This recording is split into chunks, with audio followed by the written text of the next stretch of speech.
Today, my lecture would be on stress management. So, before starting the topic stress management, let's know what is stress. Stress होता क्या है? Stress is something, जब हम पे कोई एकदम से प्रेशर डाले, ये करो, अभी करो, समझ रहे हो? मतलब एक नॉर्मली भी आप घर में आप देखेंगे ना कि इफ़ समबडी टेल्स यू पढ़ने के लिए अभी पढ़ो, ये कंप्लीट करो, ये तो तुम स्ट्रेस में आके तुम नहीं कर सकते हो, तुम प्रेशर में आ जाते हो। तो मतलब जब तुम प्रेशर में आ जाते हो तो that is known as a stress. Okay, तो it is a body's reaction to a change that requires a physical, mental और इमोशनल एडजस्टमेंट और रिस्पॉन्स। अगर हम एक ऑर्गेनाइजेशन पॉइंट ऑफ व्यू से बात करें तो ऑर्गेनाइजेशन के अंदर जब आपसे मतलब कोई एकदम से चेंज बोला जाता है करने के लिए, ठीक है, तो आपकी बॉडी या मतलब you would try to resist it, you would feel it as a threat और अ डेंजर। समझ रहे हैं? तो मतलब तो आपकी बॉडी जो है जो लाइक रिएक्ट जैसे करेगी, चाहे फिज़िकली हो, चाहे मेंटली हो, चाहे इमोशनली हो, आप जैसा रिस्पॉन्स देंगे तो वो मतलब that is known as stress. ठीक है, तो stress it can be caused by both good और bad experiences and stress can be positive और नेगेटिव। समटाइम्स व्हाट हैपन्स, अगर मैं एक छोटा सा एग्जांपल लूँ कि एक बोर्ड के एग्ज़ाम का बच्चा है, ठीक है, अगर तो हम उसको प्रेशर डालें कि नहीं नहीं करो, तुम अभी करो, करोगे नहीं तो ये नहीं बनोगे, वो नहीं बनोगे, मतलब बहुत ज़्यादा प्रेशर डालें, तो कई बार क्या होता है वो स्ट्रेस में आकर कोई गलत कदम उठा लेता है, तो दैट वुड बी नेगेटिव। ठीक है, that is a negative stress. But अगर वही बच्चा मतलब अगर हम सेम चीज़ किसी और पे प्रेशर डालें कि करो, नहीं बनोगे तो क्या करोगे अपनी लाइफ में, ये वो, और वही चीज़ अगर उसके लिए एक एज अ मोटिवेटर काम कर जाए, मतलब एज मोटिवेशन काम कर जाए, तो वो और बोर्ड के एग्ज़ाम्स में अच्छे नंबर्स ले आए, अच्छे ग्रेड्स ले आए, तो दैट स्ट्रेस इज़ पॉजिटिव। समझ रहे हैं? तो स्ट्रेस हमेशा बुरा नहीं होता, stress can be positive also. तो ये डिपेंड करता है आप उसको किस तरह से लेते हैं। कुछ लोग उसको अच्छे तरीके से लेते हैं और अपॉर्चुनिटी की तरह और उस पर अच्छा कर जाते हैं, ठीक है, और कुछ लोग बहुत सेंसिटिव होते हैं, कुछ लोग ऐसा लेते हैं कि कुछ गलत कदम उठा लेते हैं। तो the way your body reacts to a change, मतलब sometimes some people feel that it is a threat और a danger to us, or some people feel it is an opportunity for us. So that is about stress. So I hope it is clear.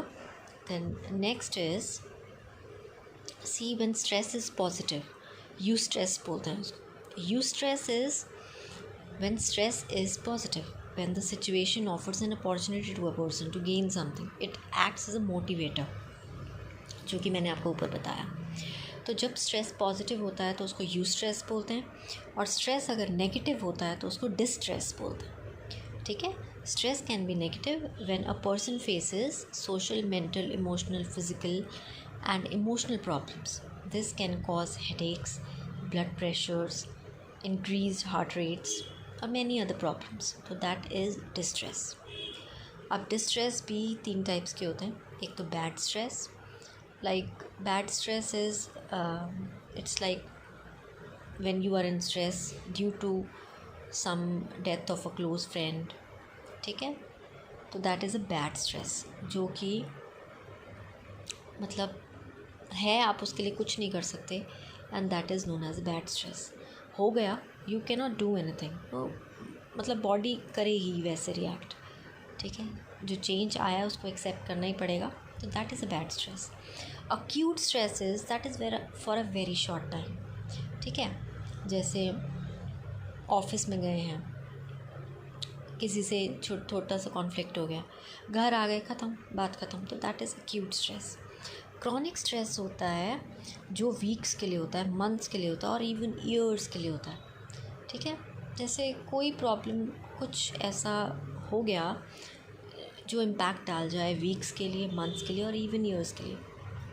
मतलब it's a life many thing happens. तो किसी के लिए death भी जो है long time के लिए, ईयर्स तक इम्पैक्ट डाल जाती है।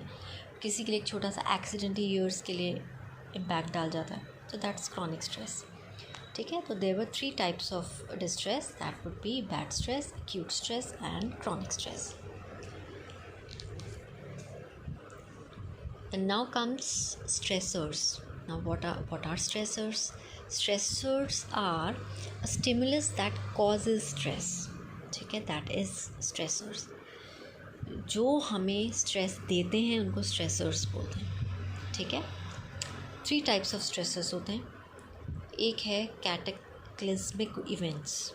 ठीक है, strong stressors that occur suddenly and typically affect many people at once, like natural disasters, earthquake आया, एकदम से हम स्ट्रेस में आ जाते हैं, समझ रहे हैं। दैन कैटेक्लिस्मिक इवेंट्स उनको बोलते हैं।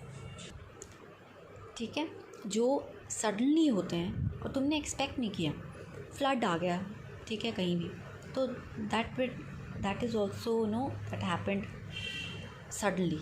ठीक है, और बहुत सारे लोगों को एक साथ ये इफ़ेक्ट कर जाता है, तो that is cataclysmic events.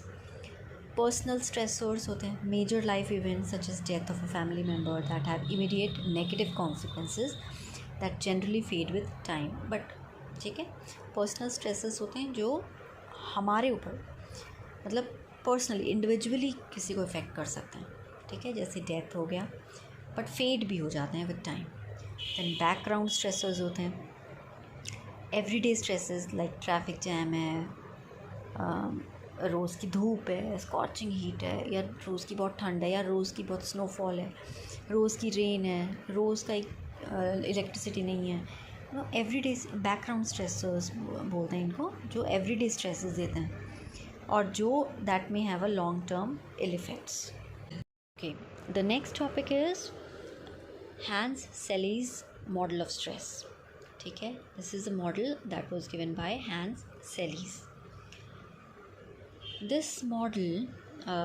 this model, stress consists of physiological reactions that occur in 3 stages. ठीक है, बेसिकली 3 स्टेजेस हैंस ने बोला था कि 3 स्टेजेस में जो होता है हमारा स्ट्रेस होता है। ठीक है, हमारी बॉडी जो है किस तरह से रिएक्ट करती है इन 3 stages. First is alarm phase. Alarm phase is like upon getting a stressor, body reacts with fight or flight response and sympathetic nervous system is activated. Body gets a sign of threat or danger. Alarm phase is, no, obviously when some kind of threat comes, so it gives you an alarm. ठीक है, किसी भी चीज़ का होता है ये generally भी, अगर हम देखें तो अलार्म फेज आता है। तुम्हारी बॉडी के अंदर तुम्हें बुखार भी आने वाला है तो वो आपको अलार्म देगा। ठीक है, तो कुछ ना कुछ कोई साइन देगी बॉडी। तो ऐसे ही जब कोई स्ट्रेस आपके ऊपर आने वाला है तो बॉडी रिएक्ट्स। ठीक है, तो फाइट और flight, like something will happen to your body, तो that is known as a alarm phase. ठीक है, देन कम्स रेसिस्टेंस फेज। फिर रेसिस्टेंस फेज ऑब्वियसली, अगर मैं छोटा सा एग्जांपल लूँ, बुखार आपको आता है तो बॉडी ट्राइज टू आपका इम्यून सिस्टम फाइट करने की कोशिश करता है। तो ऐसे ही जब स्ट्रेस आपको आता है तो body tries to resist a change और threat with the signs of, like it will give you signs, resist करेगा वो। या तो आपकी हार्ट बीट तेज़ हो जाएगी, ब्रीथिंग तेज़ हो जाएगी, बट तुम ऊपर से तो सही लगोगे, कुछ नहीं है, तुम्हें स्वेटिंग होनी शुरू हो जाएगी, बट वैसे अंदर से मतलब नर्वस हो रहे हो, घबरा रहे हो, कैसा होगा, क्या होगा हमारे साथ, ये वो कुछ भी। तो that is a resistance phase. Then comes exhaustion phase. Exhausted हो जाते हैं ना, जैसे थक गए बस, अब ये थकने वाला फेज़ है। If stressor continues beyond body's capacity, मतलब वो कॉन्टिन्यू होता है, body exhaust and become susceptible to the threat और डेंजर।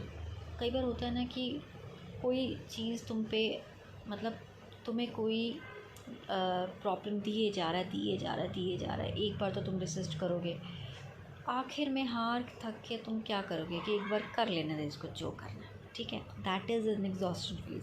जब तुम थक हार के, मतलब बॉडी तुम्हारी एग्जॉस्ट कर जाती है, फिर थ्रेट डेंजर जो आना है वो आता रहे।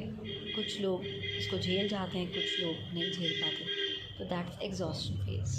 Okay, then comes performance with stress level.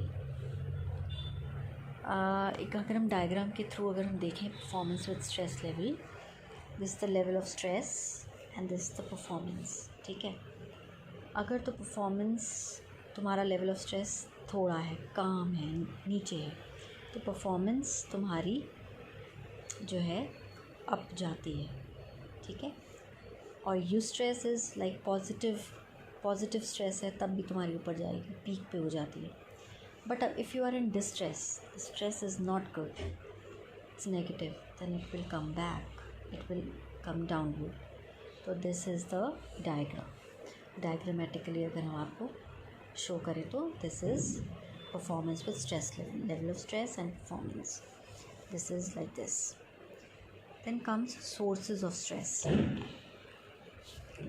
Sources of stress, first is internal stressors. ठीक है, that originates within a person, like cancer, disease और डिप्रेशन। इंटरनल स्ट्रेसर्स होते हैं जो कि तुम्हारे विधन से आते हैं, किसी बीमारी की वजह से। ठीक है, that originates within a person, चाहे वो डिप्रेशन ही क्यों ना हो, चाहे कैंसर हो, चाहे डिजीज़ हो, चाहे छोटा सा बुखार ही क्यों ना हो। Internal stresses. External stresses is outside the individual, like moving to a different city, death of a person, मतलब जो ऊपर से होते हैं तुम्हें। ठीक है, दैट्स एक्सटर्नल स्ट्रेसेस।